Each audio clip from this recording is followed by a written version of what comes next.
तो आज हम शुरुआत कर रहे हैं ऑप्टिक्स, एक पूरी ब्रांच है फिजिक्स की। और दरअसल ऑप्टिक्स और इलेक्ट्रोमैग्नेटिज्म को रिलेट करने का काम किया था मैक्सवेल ने।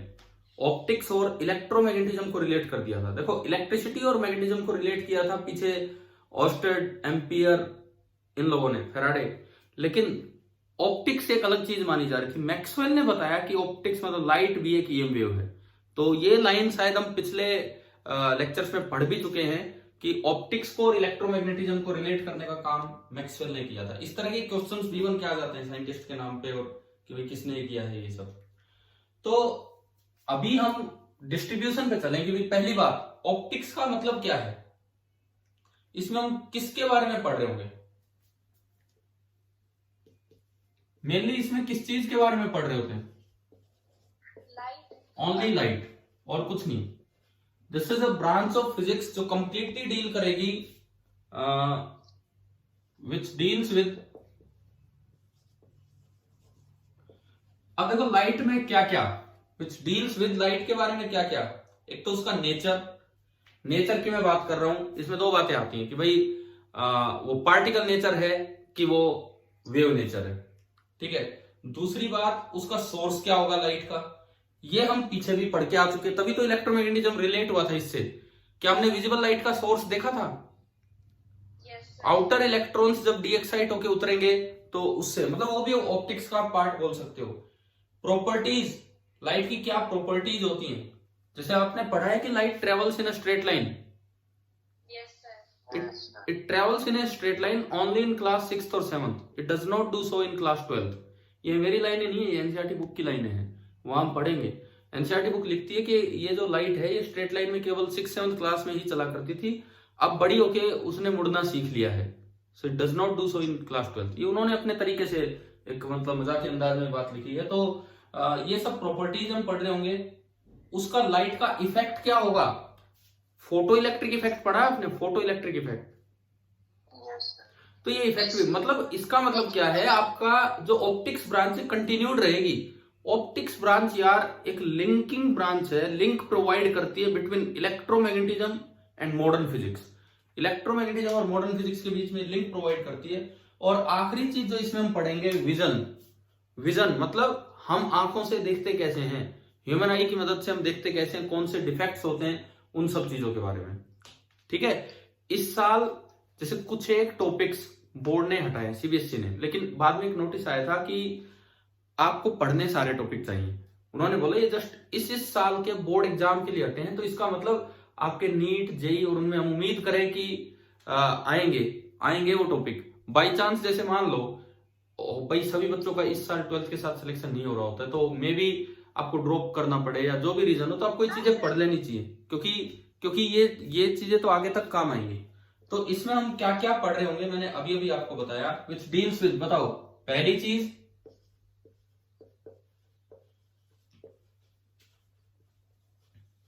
नेचर ऑफ लाइट, दूसरी चीज सोर्स ऑफ लाइट, तीसरी चीज प्रॉपर्टीज ऑफ लाइट, चौथी चीज इफेक्ट ऑफ लाइट। सब कुछ लाइट के बारे में देख रहे होंगे। एंड आखिरी चीज आप बोल सकते हैं कि हमारा विजन कैसे है, किस तरह से हम चीजों को देख पा रहे हैं। तो मतलब एक अच्छी ब्रांच है, काफी अच्छी ब्रांच है ऑप्टिक्स, ठीक है। अब धीरे धीरे हम इसको स्टार्ट करते हैं। तो सबसे पहली चीज इसके अंदर जो मोस्ट इंपॉर्टेंट टर्म आ रही है, that is light.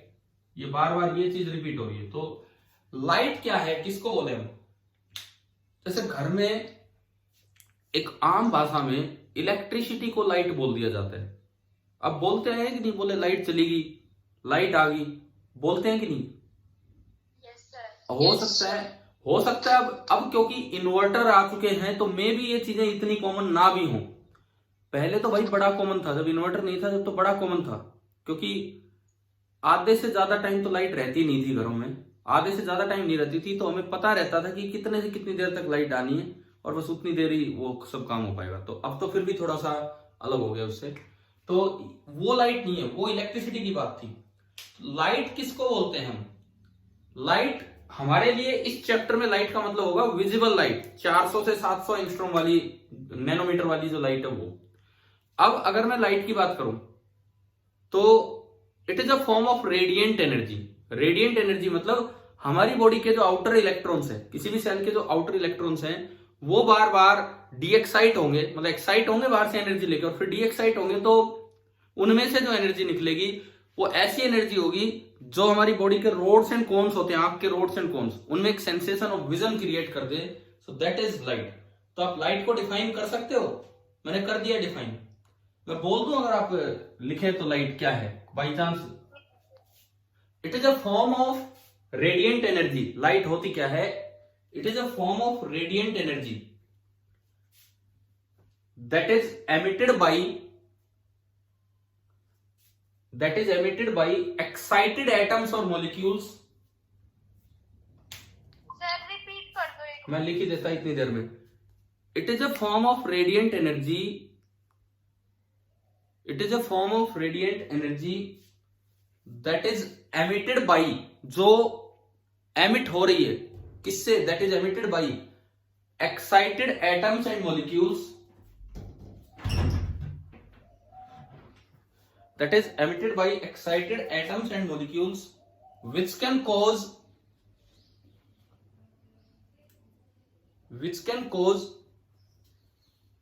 the sensation of vision,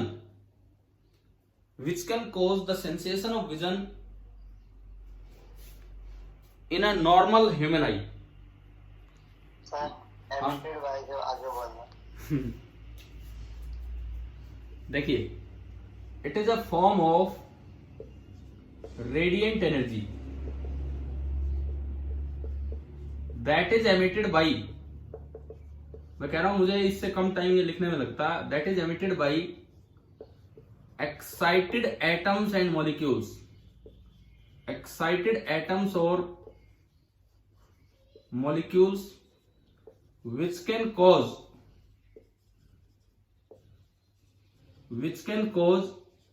sensation of vision in normal human eye। मैंने पहली बार एक कोशिश की थी कि चलो बोल के लिखवाता हूं, लेकिन उससे अच्छा ये है कि मैं लिख ही दिया जाए यहाँ पे। तो अभी आप देख लीजिए कि भाई ये आपकी लाइट की डेफिनेशन है, अगर आप डिफाइन करना चाहें तो।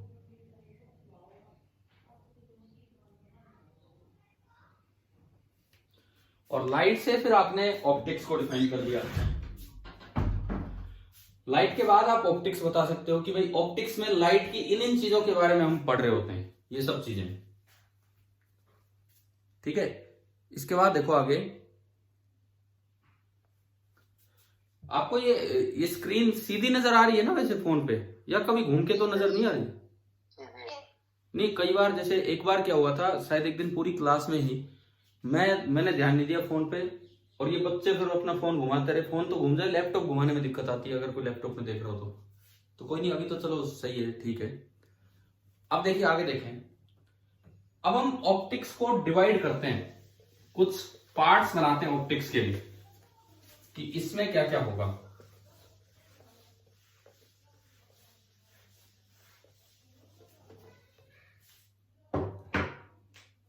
देखिए, ऑप्टिक्स को अगर आपको डिवाइड करना हो तो दो तरह की ऑप्टिक्स होती है। एक को बोलते हैं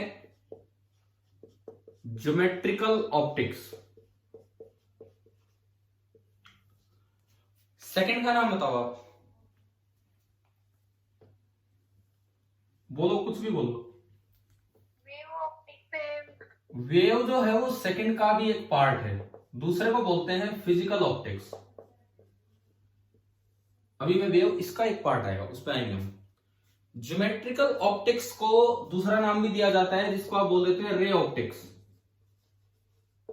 ज्योमेट्रिकल ऑप्टिक्स का दूसरा नाम है रे ऑप्टिक्स। इसमें आप क्या पढ़ रहे होते हैं? इसमें सिंपल बातें, वो तो हो सकता है उसमें भी चली जाए बातें, लेकिन इसमें बिल्कुल सिंपल बातें, मींस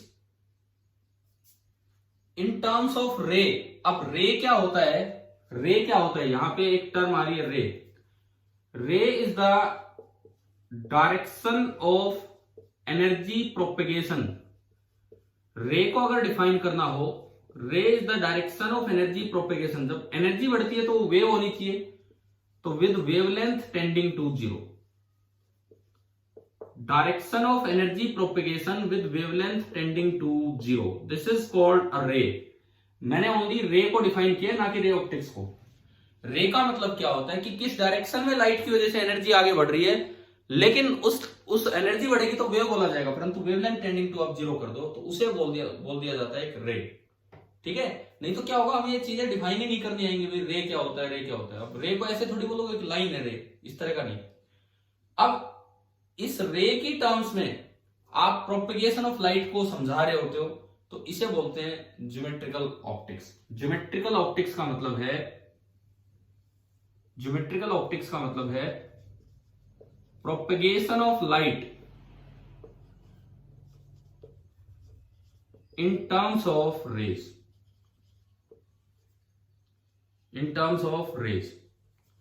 अब आपने जैसे एक बच्चे ने बोला रिफ्लेक्शन रिफ्रैक्शन, भाई यार वो तो वहां भी एक्सप्लेन हो जाएगा, वो कोई बात ही नहीं है। मतलब प्रोपेगेशन में सब कुछ आ गया, लाइट प्रोपेगेट करेगी, मीडियम चेंज हो गया, रिफ्रैक्शन हो गया, उसी मीडियम में रहेगी, रिफ्लेक्शन हो गया, तो ये सारी चीजें यहाँ एक्सप्लेन होगी। लेकिन यहाँ कहीं भी वेव नेचर की कोई बात ही नहीं होगी, उसका नेचर की। यहाँ केवल और केवल एक चीज की टर्म्स में हम चलेंगे, दैट इज रे, कि लाइट रे की तरह आगे चलती है। और रे क्या होती है वो मैंने आपको डिफाइन करके यहाँ पे बता दिया है। ठीक है, अब दूसरी साइड जो फिजिकल ऑप्टिक्स आती है, इसमें क्या है, it deals with the nature of light. हम रे ऑप्टिक्स में कभी भी नेचर ऑफ लाइट का जिक्र नहीं करते हैं, लेकिन जो फिजिकल ऑप्टिक्स है वह पूरा नेचर ऑफ लाइट का जिक्र होगा कि लाइट का कौन सा नेचर है, मींस वेव नेचर है या पार्टिकल नेचर है। अब इसके अंदर दो ब्रांच बनती हैं, एक वेव ऑप्टिक्स एंड दूसरे को बोलते हैं क्वांटम ऑप्टिक्स। एक वेव ऑप्टिक्स और दूसरे को बोलते हैं क्वांटम ऑप्टिक्स। ये आपकी दो ब्रांचेज हैं। वेव ऑप्टिक्स में तो लाइट को दिया गया वेव नेचर, और क्वांटम ऑप्टिक्स में लाइट को दिया गया पार्टिकल नेचर, जिसका नाम होता है फोटोन। तो यहां पे लाइट एज अ वेव हम पढ़ेंगे, और यहां पे लाइट एज ए पार्टिकल हम पढ़ेंगे। जिस पार्टिकल को नाम मैंने बोला, उस पार्टिकल का नाम होता है फोटोन, PHOTON, ये इसका नाम है। अब इसमें मैं अगर एक आधे फिनोमिना की बात करूं, जैसे वेव ऑप्टिक्स, वेव नेचर लेके जब आप चलेंगे, तीन फिनोमिना हमें पढ़ने होंगे, इंटरफेरेंस, डिफ्रैक्शन, पोलराइजेशन। तीनों बहुत इंपॉर्टेंट फिनोमिना है। इस साल के लिए बोर्ड ने पोलराइजेशन थोड़ा सा कट किया, लेकिन हम कट नहीं करेंगे, हम एक एक चीज आपको पढ़ा रहे हैं, बिकॉज नीट में मुझे लगता है कि वो कट होने वाला है। या वैसे भी अच्छे टॉपिक्स हैं भाई, ये छोड़ने नहीं चाहिए, केवल इसलिए नहीं कि इस साल के लिए बोर्ड ने कुछ हटा दिया है। तो कोई नहीं, बोर्ड एग्जाम के लिए वो मत पढ़ के जाना, लेकिन वैसे अच्छे से पढ़ना। तो यहाँ पे तीन फिनोमिना जो हम पढ़ेंगे, जिनमें इंटरफेरेंस, जिनमें जरूरत पड़ती है कि लाइट को एज ए वेव देखें हम, डिफ्रैक्शन एंड पोलराइजेशन, तीनों आपके सिलेबस में हैं। पोलराइजेशन इस साल के लिए कुछ कट किया गया है, बाकी है। इंटरफेरेंस का क्या मतलब होता है, ये हमने +1 में भी पढ़ा है, साउंड वेव्स में। लाइट में इंटरफेरेंस का मतलब होगा कि light plus light can form अंधेरा। ऐसा हो सकता है कि लाइट और लाइट मिलकर अंधेरा बना दें, तो वो इंटरफेरेंस है। बहुत ज्यादा रोशनी बन जाए, वो भी इंटरफेरेंस है। डिफ्रैक्शन क्या होता है, हमने बोला कि लाइट ने 12th में आके बेंडिंग सीख ली है, लाइट बेंड हो जाती है छोटे अपर्चर से, तो इसे नाम दिया जाता है डिफ्रैक्शन।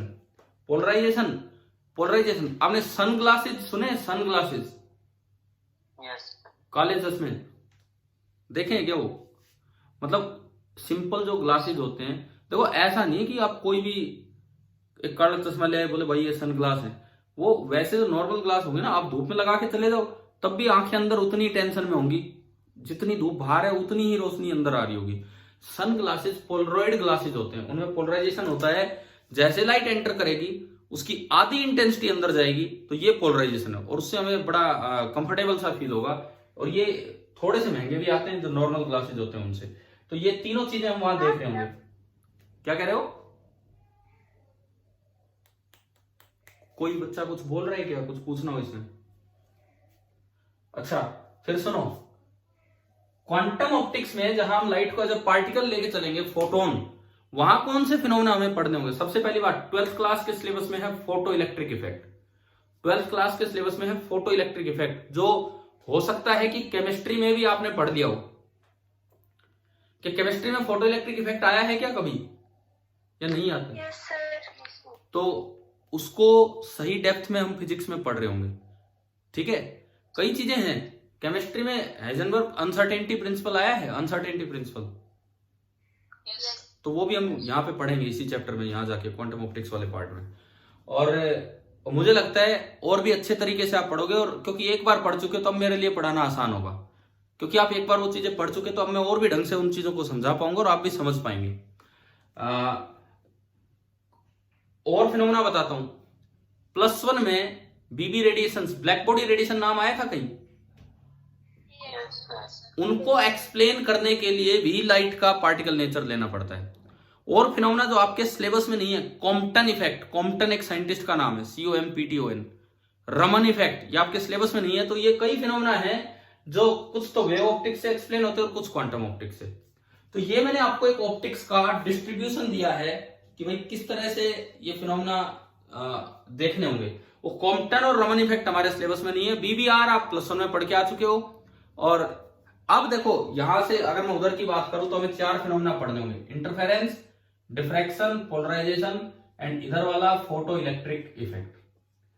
अब लाइन से आपके एनसीईआरटी के अगले 3 चैप्टर है, लाइन से अगले 3 चैप्टर है। आप अगर second part of the book देखोगे, अभी मेरे पास बुक नहीं रखी है क्योंकि आज तो स्टार्टिंग क्लास थी तो मैं बुक का कोई यूज आज करवा नहीं पाऊंगा, लेकिन आप अगर अपने पास बुक में देखो, सेकंड पार्ट का पहला चैप्टर का क्या नाम है? पहले चैप्टर का ray optics and optical instrument. हाँ, तो रे ऑप्टिक्स तो ये है ही, और इसमें बड़ा अच्छा टॉपिक है, बड़ा अच्छा टॉपिक है, मैं आपको बताऊं। बल्कि ऑप्टिकल इंस्ट्रूमेंट से समझ में आता है कि ये क्या है रे ऑप्टिक्स। और एक अनफॉर्चुनेटली बच्चे ऑप्टिकल इंस्ट्रूमेंट को यूं सोचते हैं कि ये तो बोर्ड लेवल का है। बोर्ड लेवल का नहीं, आप अपने नीट पेपर में, जेईई मेंस पेपर में कभी भी देखोगे, लगभग हर साल इन पे क्वेश्चंस आ रहे हैं। और जो सिंपल रे ऑप्टिक्स है उसका पूरा यूज तो ऑप्टिकल इंस्ट्रूमेंट में होता है। Simple microscope, compound microscope, telescope, ये एक एक चीज हम पढ़ेंगे, टेलीस्कोप के टाइप्स, तो वो ज्यादा इंटरेस्टिंग पार्ट होगा इस ब्रांच का। इन दोनों में अगर मैं कंपैरिजन करूं, चलो थोड़ी देर में करते हैं, तो यहाँ पे पहला चैप्टर का आपने नाम पढ़ा ray optics and optical instrument, वो इधर कवर होगा। अगले चैप्टर का नाम बोलो, वेव ऑप्टिक्स, कंप्लीट ये चैप्टर जिसमें ये तीनों ये पार्ट कवर होंगे। अगले चैप्टर का नाम dual nature of radiation and matter. अब जो ड्यूअल नेचर ऑफ रेडिएशन है ना, ड्यूअल नेचर ऑफ रेडिएशन, वो है quantum optics. Dual nature of radiation मतलब जिसको लाइट को आप वेव मान के चल रहे हैं, उसका भी पार्टिकल नेचर होता है। तो ये है आपका क्वांटम ऑप्टिक्स। मोर आ गए भाई, मोर आ गए 2-3, चलो कोई बात नहीं, चले जाएंगे। सुनो, ड्यूअल नेचर में दूसरा पार्ट क्या है ड्यूअल नेचर ऑफ रेडिएशन के बाद? And matter. वहां क्या पढ़ेंगे जाके, उसी चैप्टर में 2 पार्ट आ जाएंगे। आधा पार्ट क्वांटम ऑप्टिक्स एंड आधा पार्ट है क्वांटम मैकेनिक्स। क्वांटम मैकेनिक्स उसमें क्या होगा, जब क्वांटम ऑप्टिक्स में यह बोला गया कि लाइट जिसको लोग वेव मानते थे उसका पार्टिकल नेचर भी होता है, तो प्रिंस लुइस विक्टर डी ब्रोय ने यह बताया, जिसको आप डी ब्रोगली बोल देते हो, प्रिंस लुइस विक्टर डी ब्रोय ने बताया कि नेचर इज सिमेट्रिकल। जब आपने लाइट रेडिएशन का वेव नेचर माना था और उसको पार्टिकल नेचर दे दिया, तो आप और हम या इलेक्ट्रॉन या प्रोटॉन जिसको पार्टिकल मानते हैं उसमें भी कौन सा नेचर होगा? Wave nature. तो अब आपको ना अगले 3 चैप्टर्स तक पूरी एक कड़ी चलेगी एक साथ। 3 चैप्टर्स तक कहीं कोई टूटने वाला काम नहीं है, मतलब केवल ऑप्टिक्स ही ऑप्टिक्स चल रही है, और एक last part dual nature of matter quantum mechanics है। तो देखो अगला चैप्टर नंबर 9 है ना, वो एनसीईआरटी का चैप्टर नंबर 9, ये ज्योमेट्रिकल ऑप्टिक्स पे। Chapter number 10 wave optics, chapter number 11 quantum optics plus quantum mechanics, ये पार्ट है। तो अब धीरे धीरे वैरायटी आने लगेगी आपके सिलेबस में। अभी तक क्या था, पूरा एक पार्ट आप खत्म करके आए, केवल और केवल इलेक्ट्रोमैग्नेटिज्म चलता रहा। अब आगे बहुत वैरायटी है पूरी फिजिक्स में, अच्छी फिजिक्स आएगी इसमें। कई बार बच्चा ना यहाँ आके सोचता है यार ये तो 10th का चल रहा है, इसका कारण क्या है? जैसे आप लोग एनटीएससी की तैयारी करते हो, अगर करते हो तो 10th में ही आपको रे ऑप्टिक्स इतनी पढ़ा दी जाती है। अभी मैं बताऊं यार, मैं पढ़ा रहा हूँ एनटीएससी वालों को, मैंने उस सिलेबस आया टेस्ट का, बोल दिया अगले टेस्ट में इंस्ट्रूमेंट्स आ रहे हैं। 10th के सिलेबस में नहीं है इंस्ट्रूमेंट, पर मैंने उन्हें सिंपल माइक्रोस्कोप भी पढ़ाया, कंपाउंड भी पढ़ाया, टेलीस्कोप भी पढ़ाया, तो सब कुछ पढ़ाना पड़ गया। तो अगर किसी बच्चे ने 10th में पढ़ रखा हो तो वो थोड़ा सा बोर हो जाता है कई बार यहाँ पे, लेकिन बिल्कुल नई ब्रांच है फिजिकल ऑप्टिक्स। मुझे तो कई बार लगता है ये ज्यादा इंटरेस्टिंग है, ये बहुत ज्यादा इंटरेस्टिंग है, फिजिक्स पूरी यहाँ चलती है, लेकिन हम पहले इसको कवर करेंगे। तो चले करें स्टार्ट, ठीक है? अभी भी मैं सीधा चैप्टर स्टार्ट नहीं कर रहा, पहले आपको बेसिक प्रॉपर्टीज ऑफ लाइट बता रहा हूं, क्योंकि आज की क्लास कुछ पार्ट उन्हीं चीजों पे चल रही है।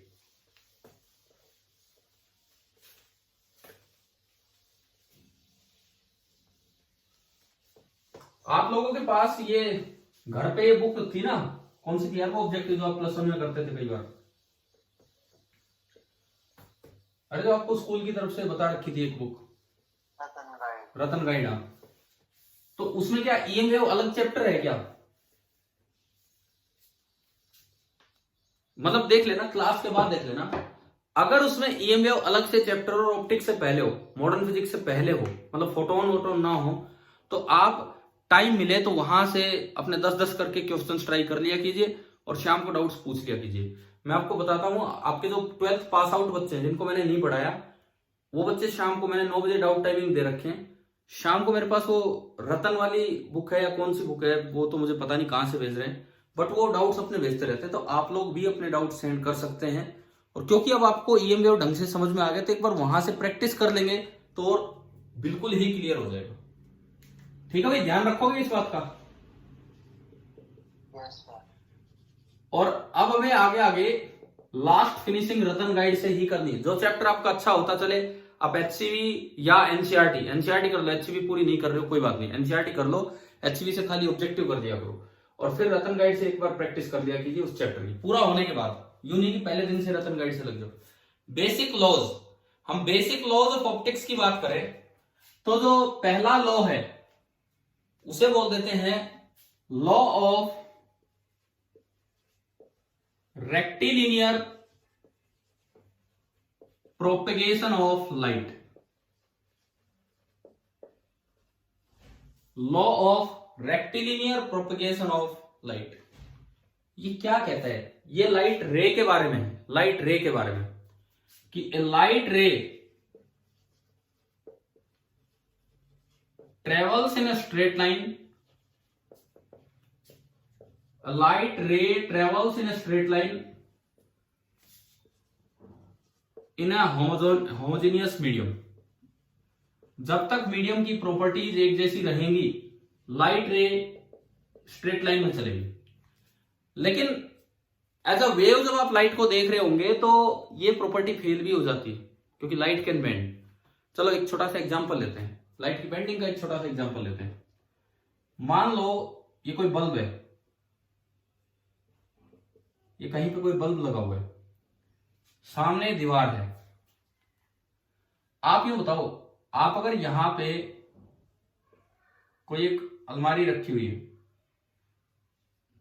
थोड़ी सी मैं ऊपर बनाता हूं, यहां कोई एक अलमारी रखी हुई है, तो बताओ क्या अलमारी की शैडो यहां बनेगी कि नहीं दीवार पे?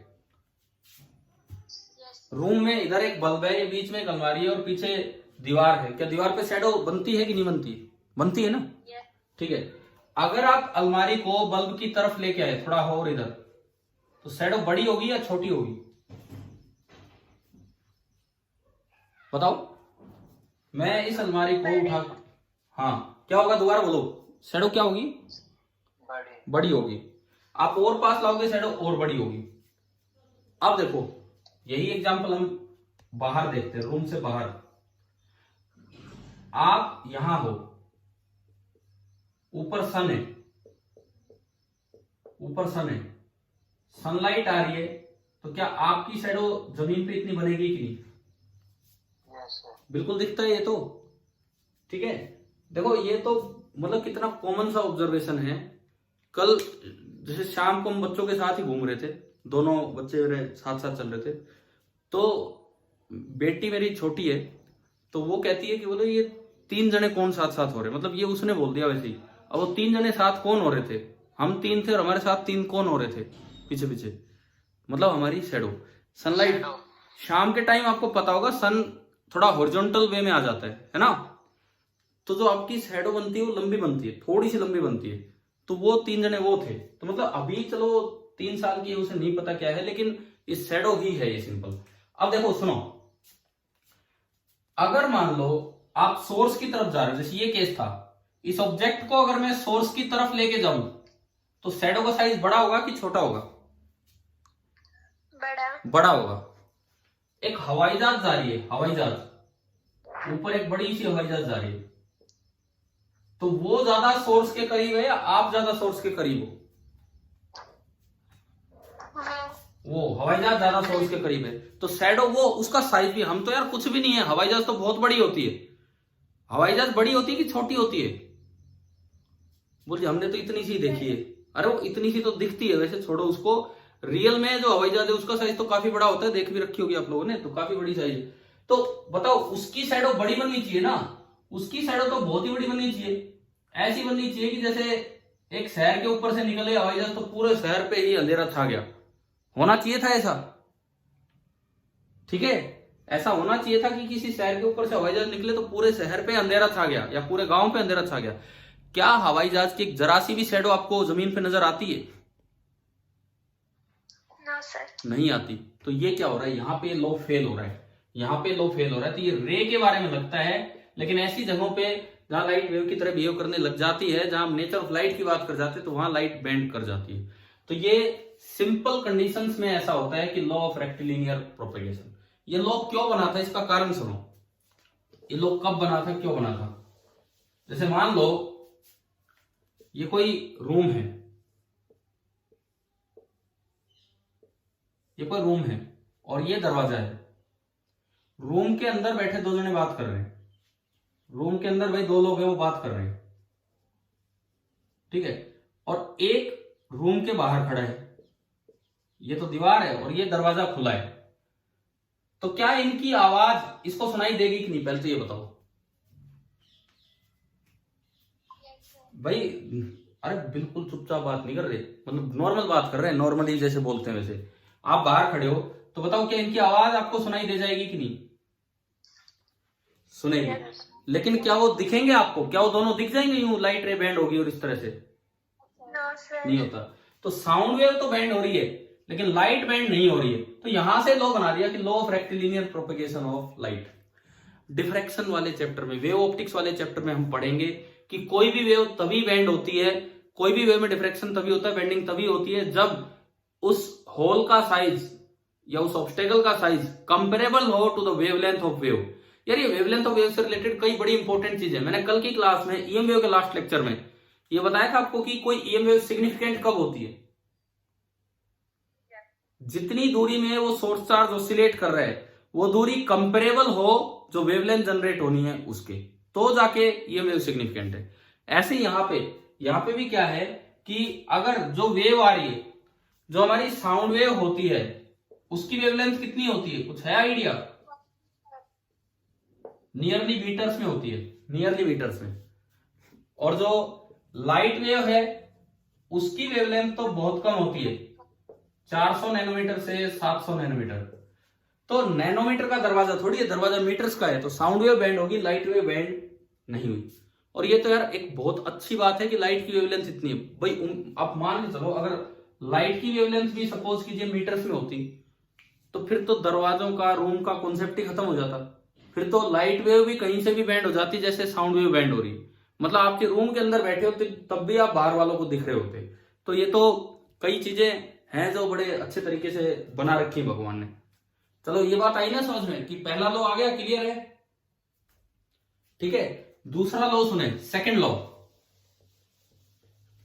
जो हमारा सेकंड लॉ होगा दैट इज, ये मैं रे के बारे में लॉज आपको दे रहा हूं, law of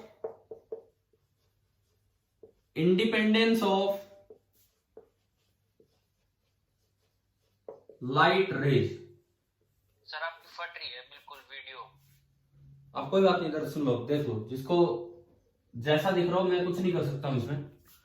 law of independence of light raise, law of independence of light raise, इसका क्या मतलब है? ये भी एक बड़ा इंपॉर्टेंट रूल है रेज में।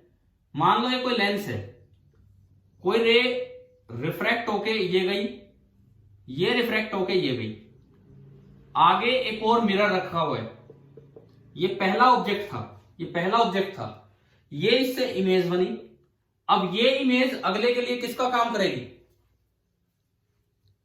ये जो इमेज बनी है, लेंस ने जो इमेज बनवाई, ये मिरर के लिए किसका काम कर जाएगी?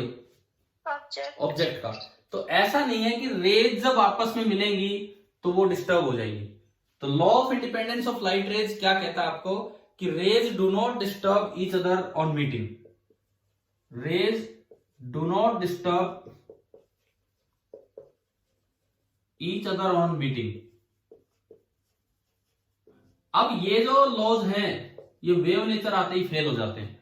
इंटरफेरेंस में हम पढ़ेंगे ये, इंटरफेरेंस में हम पढ़ेंगे ये कि जो रेज हैं, रेज नहीं, जो वेव हैं वो डिस्टर्ब करेंगी। कभी तो कंस्ट्रक्टिव इंटरफेरेंस होगा जहां बहुत ज्यादा रोशनी हो जाएगी, और कभी डिस्ट्रक्टिव इंटरफेरेंस होगा जहां बहुत अंधेरा हो जाएगा। जैसे पहला लॉ था, ये भी रे के लिए है, law of rectilinear propagation of light रे। दूसरा जो लॉ है वो भी रे के लिए है, law of independence of light raise. And third law, इसको बोलते हैं law of reversibility of light raise, law of reversibility of light raise. इसका क्या मतलब है? जब भी कभी आप किसी भी चलती हुई वेव के सामने नॉर्मली एक मिरर लगा दोगे तो रे अपने पाथ को रिट्रेस करती हुई चलेगी। क्या मतलब है? मैं आखिरी लॉ आपको समझाता हूं, आखिरी लॉ आपको बताता हूं कि क्या है।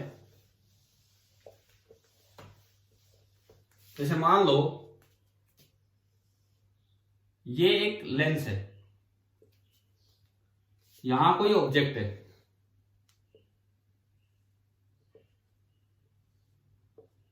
एक क्वेश्चन की तरह ही आपको बता देता हूं, थोड़ा बहुत तो आपको टेंथ में पता ही है। सपोज इसकी फोकल लेंथ है 10 सेंटीमीटर और ये दूरी दे रखी है x या d, ये दूरी दे रखी है d।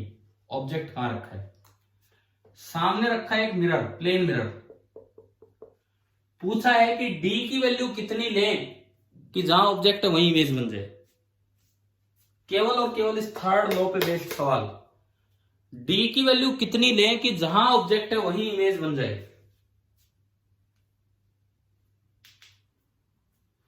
देखो, अगर जहां ऑब्जेक्ट है वहीं इमेज बनवानी तो आपको रेज को रिट्रेस करवाना पड़ेगा। रेज अगर रिट्रेस करेंगी अपने आप को तो मिरर पे नॉर्मली इंसिडेंट हो तो क्या करना है, ये रे यूं जाके टकराए।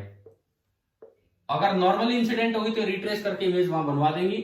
और नॉर्मली इंसिडेंस कब होती है, हम पढ़ेंगे कि ये रे पैरेलल तब निकलेंगी जब ये फोकल लेंथ के बराबर दूरी हो। ऑब्जेक्ट अगर आपने फोकस पे रख दिया तो आफ्टर रिफ्रैक्शन रेज पैरेलल होती है। मतलब मैंने आगे का एक पॉइंट यूज करवा लिया जो इस लॉ को समझा रहा है। अब बताओ डी की वैल्यू कितनी लेनी है, बोलिए भाई। 10 सेंटीमीटर, 10 सेंटीमीटर। ऐसे क्वेश्चन बोर्ड एग्जाम में भी आते हैं, नीट एग्जाम में भी आते हैं, जेई एग्जाम में भी आते हैं। ये रिवर्सिबिलिटी वाला बड़ा इंपॉर्टेंट लॉ है।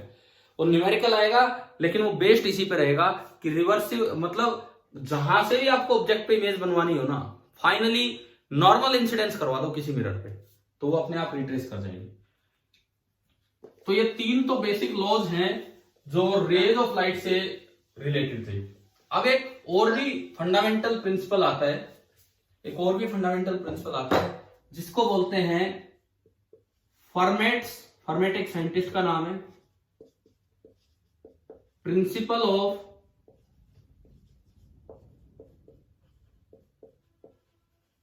Stationery times. Fermat's principle of stationary time. Stationary time का क्या मतलब है भाई? स्टेशनरी वर्ड मैथ्स में बोला जाता है आइदर मैक्सिमम और मिनिमम। स्टेशनरी वर्ड का मतलब होता है आइदर मैक्सिमम और मिनिमम। कारण क्या है? कारण यह है कि मैक्सिमा से जस्ट पहले जो वैल्यू है, मैक्सिमम के जस्ट बाद भी वही वैल्यू होगी। मैक्सिमम पे क्या कर्व ऐसा होता है कि नहीं?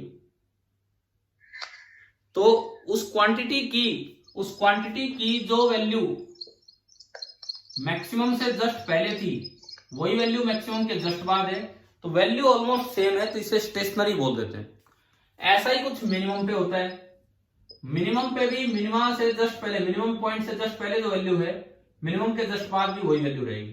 तो इन पॉइंट्स को फिजिक्स में बोला जाता है स्टेशनरी पॉइंट्स। तो इस प्रिंसिपल में कहीं ना कहीं मैक्सिमम और मिनिमम का यूज हो रहा होगा Fermat principle of stationary time में। क्या है ये प्रिंसिपल, सुनिए। तो path taken by,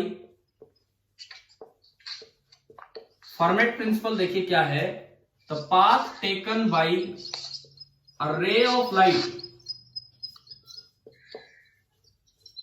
the path taken by a ray of light in passing from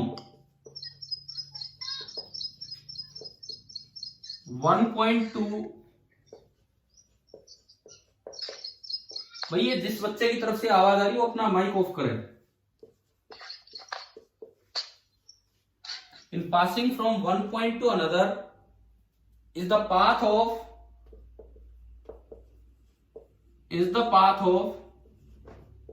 minimum or maximum time, is the path of minimum or maximum time। और ज्यादातर cases में ये मिनिमम टाइम ही होता है। In most of the cases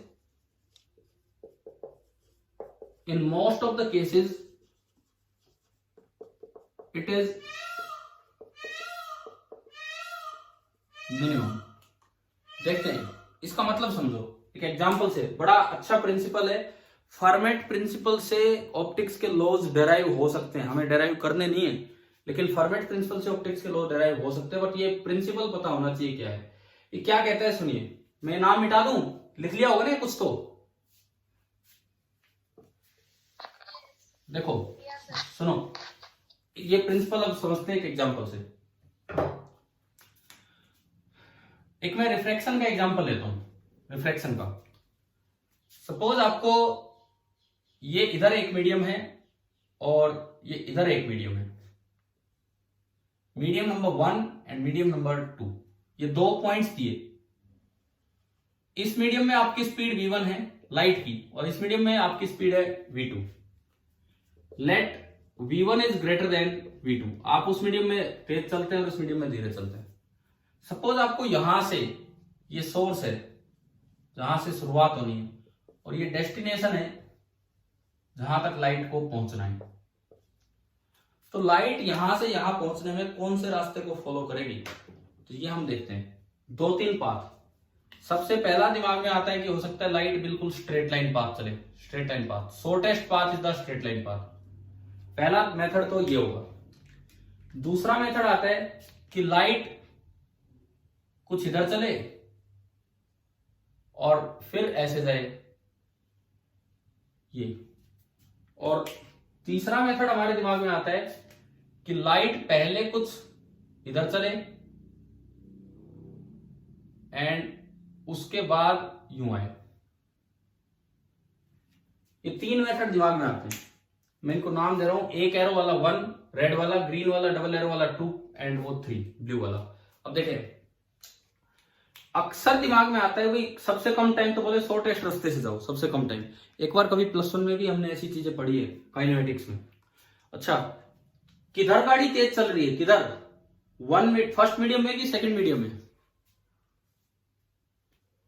हाँ भाई first में, ये लिखा है late v1 is greater than v2। अब लाइट की टर्म्स में बात करें, अगर हम लाइट की टर्म्स में बात करें तो जहां पे वो तेज चलती है वो रेयरर मीडियम है, और जहां पे वो धीरे चलेगी वो कैसा मीडियम होगा? Denser medium.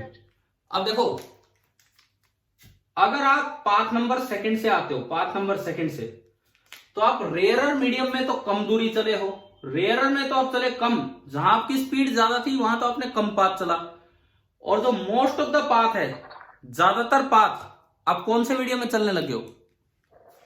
डेंसर मीडियम में। तो अरे जहां स्पीड बहुत कम है वहां तो आप बहुत लंबी दूरी तय करके आ रहे हो, और जहां स्पीड ज्यादा थी वहां कम दूरी चले, तो टाइम ज्यादा लगेगा कम लगेगा? ज्यादा लगेगा, जो टाइम लगेगा वो ज्यादा लगेगा। क्लियर है ना?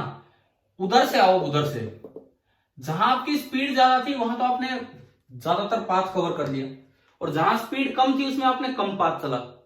तो कौन सा टाइम के अकॉर्डिंग सुटेबल पाथ है? थर्ड या सेकंड? Third one.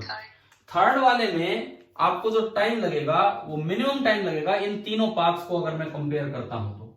और हमें अब पता है, अब 10th में पढ़ चुके होते हैं कि लाइट जब रेयरर टू डेंसर मीडियम जाती है तो किधर बेंड होती है? टुवर्ड्स द नॉर्मल कि away from the normal? towards the normal. Towards the normal. तो देखो, अगर आप ये वाला देखें तो away from the normal bend हुई, गलत। ये वाला देखें बेंड ही नहीं हुई, गलत। और ये वाला देखें तो किधर बेंड हो रही है? टुवर्ड्स द नॉर्मल, यानी कि यही पाथ सही होगा। तो फर्मेट ने तो एक बड़ा अच्छा प्रिंसिपल दिया था कि लाइट जब भी एक पाथ से दूसरे, एक जगह से दूसरी जगह जाएगी तो उस पाथ को फॉलो करते हुए जाएगी जहां से जाने में उसे मिनिमम टाइम लगे। कुछ केसेस ऐसे होते हैं जहां मैक्सिमम टाइम का भी केस बनता है, लेकिन हम जो पढ़ेंगे उन सब में मिनिमम टाइम, इसीलिए इसको Fermat principle of stationary time बोला जाता है। क्लियर? ऐसे ही अगर मान लो आपको रिफ्लेक्शन का देखना हो, ये तो मैंने रिफ्लेक्शन का बता दिया, रिफ्लेक्शन का देखना हो तो रिफ्लेक्शन का मतलब एक मिरर से टकरा के लाइट को एक जगह से दूसरी जगह पहुंचना है। मिरर पे कहां टकराएगा हमें नहीं पता, ये सोर्स है, ये डेस्टिनेशन है, और मिरर से लाइट को टकराना है। तो मैं फिर से 3 रास्ते बनाऊं। पहला पाथ देखो, कौन से 3 रास्ते में बनाऊंगा? ये यहां पॉइंट है और ये यहां पॉइंट है। पहला पाथ की ये टकराए बिल्कुल इसके मिड पॉइंट पे। अगर इसके मिड पॉइंट पे टकराती है तो ये यूं से यूं जाएगी। मान लो ये पूरी दूरी कैपिटल डी है। देखो फ्रिक्शन की कमी यहां नजर आ रही है बोर्ड पे, आपको दिख रहा है? चल गया थोड़ा सा नीचे, दिखा कि नहीं दिखा वैसे? Yes, sir. ये क्या होता है? ये अगर फ्रिक्शन सही हो तो ये बोर्ड पे सही चिपकते, अगर फ्रिक्शन ना हो ना तो लिखते ही सारे नीचे गिर जाते। इस तरह का काम होता। अब पहला केस वो है